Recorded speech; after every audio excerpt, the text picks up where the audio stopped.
of what you're learning this weekend, which is detach completely from being a therapist, detach completely from being a person who knows how to solve people's problems.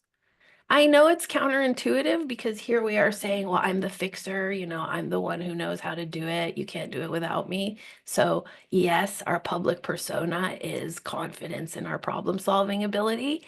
But the reality is, when somebody sits in front of you, if they think that you know how to solve the problem, automatically they feel a little intimidated by you and um, a little bit separated from you. So as soon as you appear as a therapist in front of them, you've lost them, not as a client, but as a subconscious mind. The subconscious mind is highly intelligent, and it's also very juvenile, and it's also very sensitive. So if you fuck with it the wrong way, you can lose the client for the whole experience in an instant. So what I'm teaching you now is don't just bring out your pitchfork and start stabbing people with it, because what will happen immediately is they will feel a certain kind of fear. It might not be conscious because they paid you and they trust you, but their subconscious is going to be a little bit like, I'm a little suspicious of this lady. Like, what is she after? What does she want from me? So what we're doing instead is making our approach so very welcoming and gentle that the hypnosis is hidden. It's not really obvious when it starts, and it's not really obvious how it's going. So instead of being a therapist and going for what's the problem? Why do you have this problem? What's this problem costing you? Tell me more about it. Who's going to benefit from you getting rid of it? How are you going to improve your life? What do you want to change? Like, all of that is letting the person know, oh, this lady has a vision for me that I don't even have for myself yet. And that makes them nervous. So instead, we're going to make this communication style much gentler and much more welcoming. And it's going to become not your therapeutic voice, like, oh, I'm sitting down for a session doing ACH. It's just going to be who you are. Like, I'm always doing hypnosis. Just this morning, somebody messaged me and was like, actually, I think I'm going to change what I said. And what happened was I suggested to her what she suggested back to me like a week ago. This is just a friend of mine. But I said to her, hey, we blah, blah, blah, blah. And then when I said it, I was like, oh, I shouldn't have said that. And then, of course, a week later, what happened? She's like, yeah, I have an idea. And I'm like, fuck, I gave her that idea, which ended up costing me something. But that's just because that's who I am. I'm always doing hypnosis. I'm always just spreading my, hypnotic mentality. Sometimes it costs me. I have to be careful with it. So you can watch it in your life, in daily interactions, not just with clients. So what we're going to do is break free from switching between being a human being and being a therapist. Because when you switch, you're setting off that piece of the client that thinks, oh, now I have to take action. That's the part they're scared of. That's why they didn't take the action to begin with. So if you awaken that right at the outset, what you've done is created a resistance in them where their subconscious is a little bit off put by you. So we never want to begin. We never want to switch characters. We never want to switch personalities. So there is no therapist anymore. The way you are, the way you think, the way you act, the way you talk, that's your brand from now moving forward. And it is hypnotic, and it's not ACH. It's what we're doing today. And you're thinking, well, what is that? Well, I haven't told you yet, so don't worry about that yet. Very important slide right here. No need to switch. Just stop switching. It's just you all the time. You'll see as I do my demos today and as I coach you through, this is just who I am. This personality I have right now, you're not going to see a different one. It's just this one. Do I know what I'm going to say at every moment? No. I feel a little bit nervous as well. Like, I don't know what that hypnotic part of me is going to do next. But it's just part of my character. So I just trust it. And I'm going to talk more, today and tomorrow about how do you get to that place of just like being it. That's it. You guys have all seen millions of images of me. I mean, like, it's ridiculous at this point, but like, the doc is in. Every single morning, I publish my little meme of me with a Snoopy, meme because of Snoopy and the psychiatric help. And of course, my blanket for Christmas back here is my Snoopy blanket. And that's my brand.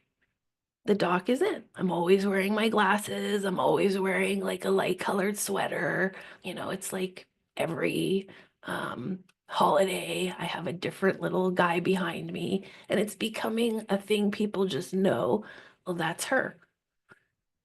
And that's not accidental. I'm doing this on purpose because when they show up to the session, this is who they're expecting, and this is who they're going to get. I'm not going to change it. So I'm going to be wearing the same thing when they come in. Light blue, white, pink, hearts, my glasses, my hairdo is very, very, very expected. So the brand is just me. The brand is not like, oh, and some witchy shit happens when you come to her. No, because I don't want them to think that. I don't want them to think anything except for, oh, the chick that I met on YouTube, on Instagram, in the discovery call. And then when they come to sit in front of me to solve the problem, that's all that happens is I show up just like I am. And that's very, very reassuring and very relaxing for the clients. And they don't have to worry about anything. And have I warned them of that before? Yes, I prime them to this. I prime them to this in the discovery call. I say, and this is exactly what it's going to be like. It's going to feel like right now, except we're going to talk about a different topic, and it's going to feel very similar to this, relaxed, chill, just like who I am. And then I laugh a little and smile like I'm doing right now. And so I let them know you've already done what we're going to do. So what's the big deal?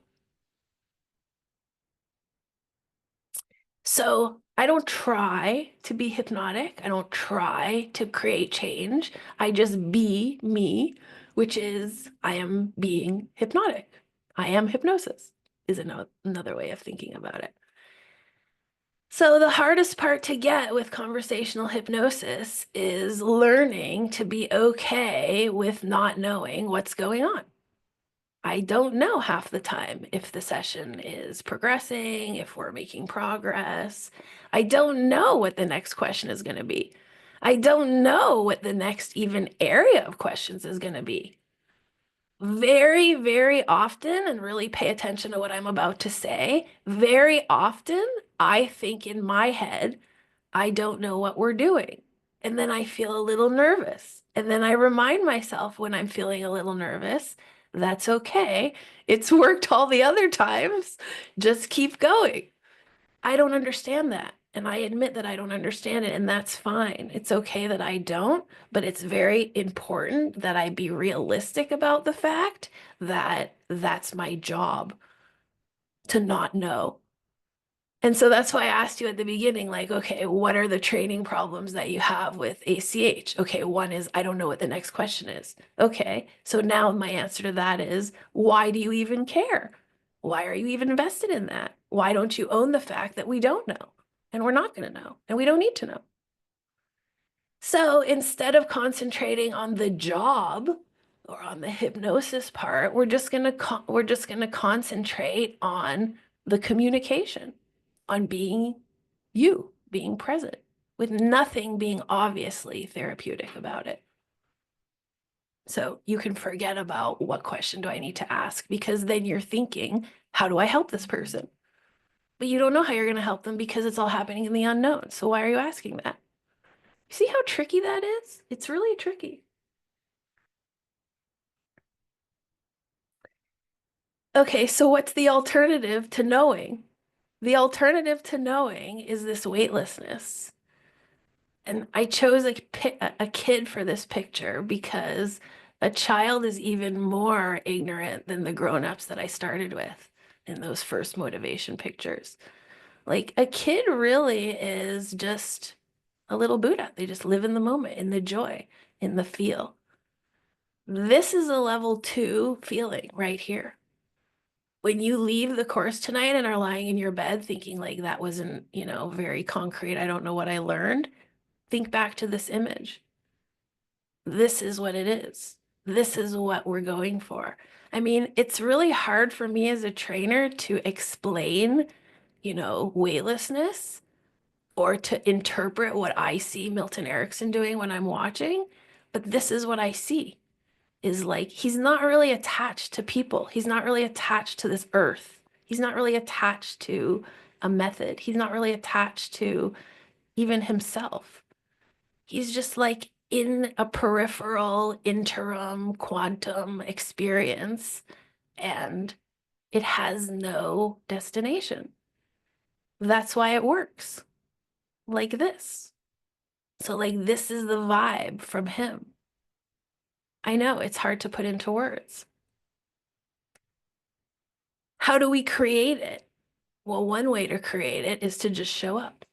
If you show up, you can start to create it. So I said at the start, think about who you are. Why are you here in December? Why are you here learning this skill? Well, one reason it's you is because you're willing to show up and do it. Like there's lots of people in the world who are not willing to show up and be in the unknown. So it says a lot about you and why you're a good healer and why you're a good hypnotist already, the fact that you're willing to show up and do that. Are you willing also to show up and wait instead of show up and create something or show up and force? That's a huge next step that I think in the students that I've trained so far is challenging because people will show up, but then they'll be like, well, I got paid, I better do something. So then they're not willing to do the next part, which is wait.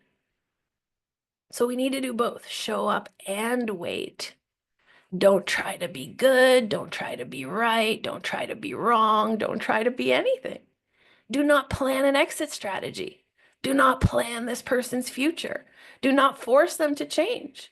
Do not ask them what their strategy is. Do not think about what you should be doing. Do not think about whether it's working. Do not think about whether you're good at it. Stop working so hard. Isn't this a ridiculous course? $1,000 for me to tell you to chill the fuck out? But that's it. Don't work so hard. You're working too hard. I'm a workaholic. Look at the wall behind me. Like that's $500,000 of education, right? But that's not effective for this work. It's just not. So it's hard to realize we're not that important, but that's the fact. Is it's not your skill set and it's not your genius questions and it's not your genius personality and it's not your funnel. None of those things are really what help people. You're not important. You are important because you're a vessel, but you're not important as a character or as an individual. So you can stop judging yourself and stop criticizing yourself right now because it's not helping. It's not helping the client. Instead, and by the way, what I just said is human nature, right? Like every therapist out there, including and not only therapists, every doctor, every dentist, every lawyer, they're all doing that. Am I doing a good job? Have I done enough? There's a lot of that reflection. There's nothing wrong with that, of course, on some level. But what will differentiate your hypnosis business, your ACH business from that is going to be this acceptance that you have of what I'm saying right now, which is there is nothing to do except for show up and notice what happens. Just be your normal self. Don't pretend like you know how to get out of the problem because you don't. You're lying if you say you do. That's bullshit and you know it. So when you stop trying to do everything and impress the client or make the client do what you think they asked you for, your breakthroughs will be fast. This is why I say the differentiation is here because it creates a speed component. The speed comes from the detachment. The speed comes from the trust in the principles, not in you, in your skill set. So that's why we're taking a macro vision right now of like, what are the principles? Because when I just apply the principles instead of my brain, then I can go faster. What differentiates a black belt in martial arts is not their strength, usually. I mean, I'm not a black belt, so if somebody here is, they can correct me. But from what I understand, a black belt's ability is not in their actual skill set in like fighting, but it's their ability to read correctly. It's their ability to assess the other person and make the best choice based on the assessment. So that mind reading skill is a differentiation factor, and there's no way to have it if you put yourself out in front of the problem. So we're going to use a new point of view here with ACH, which is different than just a questioning cycle. Although we're looking at level 2 in the context of communication, influence, sales, strategy, everything that we're doing right now is basically making the questioning cycle seem like training wheels, because there is no right question and there's no plan either. So all those questions you asked me at the start, well, which question and how do I know if it's right and whatever, is indicating that you think that you have something to do, but you don't. So instead, I want you to slow down and integrate. Allow time to really allow this new strategy to become who you are. And instead of becoming more conscious of the clients and their problems, become more conscious of yourself. Isn't this the best job ever? If I become more conscious of myself, I can help other people more. Like, talk about a great investment practice. I see Joanna being like, yeah, that's smart. It is, though. It's a really smart business model because it's about me and my subconscious, not about the client. Do you see my little asterisks here? You would think that when I do my Zoom sessions, I make the client big on the screen and watch them, but I make myself big on the screen and watch myself. I know it's a little weird and not everybody's going to benefit from that. And I'm not saying you should all do it, but I'm studying my own subconscious. I don't care about your subconscious because my subconscious is your subconscious. Like, talk about high level spirituality. We're all one, blah, blah, blah, blah, blah. What the fuck does that mean? Okay, well, one thing it means is here in this business model, you can study your subconscious. If you study yours, it'll be obvious what you see in other people's. So stop studying the client and wondering what they need. Study yourself. Here's a way to study yourself. After this training, instead of doing one-on-one practice, which is great, it really is, and I think everybody should do like 50 or 100 practice sessions if you can, although I notoriously did 0 before I opened my business, so you can question me about that later if you want. That was out of necessity. I just needed to open the business, so I did. But anyway, I do think practice is good, but instead of one-to-one practice, what I think is really better is 3 people practicing together. Why? Because the third person is an observer, and the observer really has the most privileged position, because when you're an observer, what happens is you feel like, oh, ask them this. Have you ever noticed, like, when we're training in level 1, people type into the chat, this is what you need to ask. Ask this next question, right? And people are like, do this, do this, do this. And when you're the observer, you get into that mood of like, oh, I know what to do. But then you get to not do it because you're the observer and observe yourself thinking you know. Do you see what I'm saying? Like, as you observe, you start to notice, oh, my ego is so involved. Oh, my ego is so sure of itself. Or maybe you feel like this is boring or it's not working or whatever. My ego doesn't give a shit, whatever. Whatever you're doing, you're observing your tendency to judge. And it's human. Like, I'm a big judger. I'm not going to say I'm not, because I am. I judge people's ethics. Just during this last election, I lost a lot of friends because I was a bitch to people because I'm very judgmental about politics because my parents survived the Holocaust and that's just my past. So I'm not going to say I'm not, but I'm going to say when I show up for my clients, I'm very, very aware of the fact that that is not my job. And one way to train yourself out of that is to do the 3-person observation because it will show you how to just observe and not react. If you judge the clients, you're screwed. If you have a Trump supporter in front of you and you're a Democrat and you give any judgment, any reflection, you've lost the client. It's not your job to tell them what to believe, who to be. I had one lady, I think I've told this story before in level 1. I am somebody who recovered from narcissistic abuse. I'm very, very sensitive about it. I'm very self-aware of it. So when my clients come to me and say, okay, I'm with a narcissist, this is what I mean, what I'm experiencing, my gut is to get them out of it. But I had a client recently who she went through the whole sessions with me and she was like, it's okay for me. I love him the way he is. I'm gonna just live with it and that's all right. And like, I just have to accept that. That's not my problem.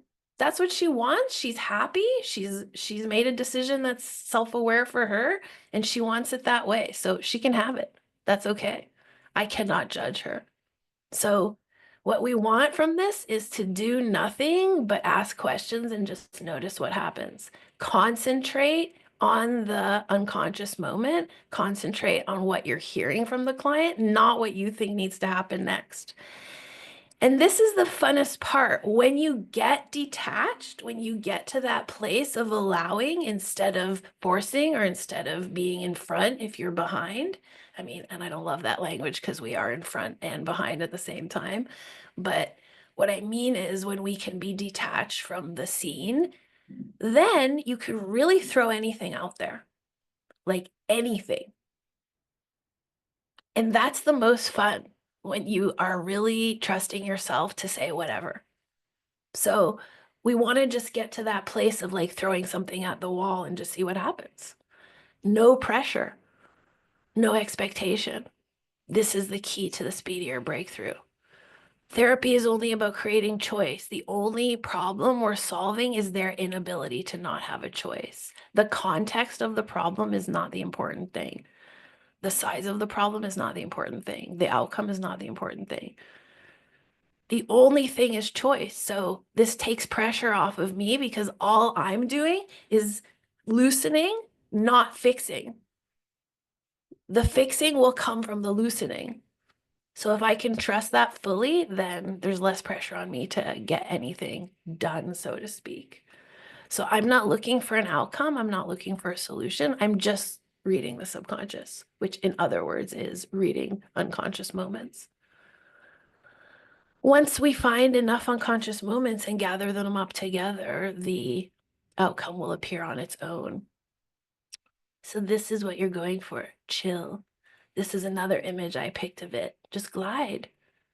I mean, it's so dumb because I'm such a high-strung, like type A person. So you're wondering, like, what is she talking about? She's not that type of person. But this is the feel of the session, is like move with them, trust the water, completely detached from how hypnosis should sound, solving the problem, the size of the problem, the category, conclusions, techniques, scripts. You might have a feeling like, oh, I should use one of my techniques right now. Resist that. I mean, unless you want to, I'm not here to tell you how to run your business. But if you want to learn this method that I'm doing today, resist that. When you have that feeling of like, oh, I could now teach them how to breathe. Oh, now I could teach them how to, you know, box breath or whatever. Don't do it. Just don't do it. Because then you're not doing this. This is not, hey, let's take a break so I can show you a skill. This is a free flow. Sky is a surfer, so she probably can explain this 100 times better than me. But like, you can't fight the ocean. The ocean's going to do what it's going to do. So is the client. So you be this guy who rides the ocean the way it is. When a client can no longer perceive the problem, that's when the problem does not exist. Not when you come up with a solution, not when you force them into a little box, not when they say, okay, here's my schedule for next week. It's going to be great. Like, yeah, sure, that's nice if they do it, but that's not the problem being solved. That's just coaching. Don't go for that. Drift like a feather falling. If you are feeling pressure, you are trying to do something specific. We are not going to do that today. We're not going to do anything specific, and we're still going to get breakthroughs.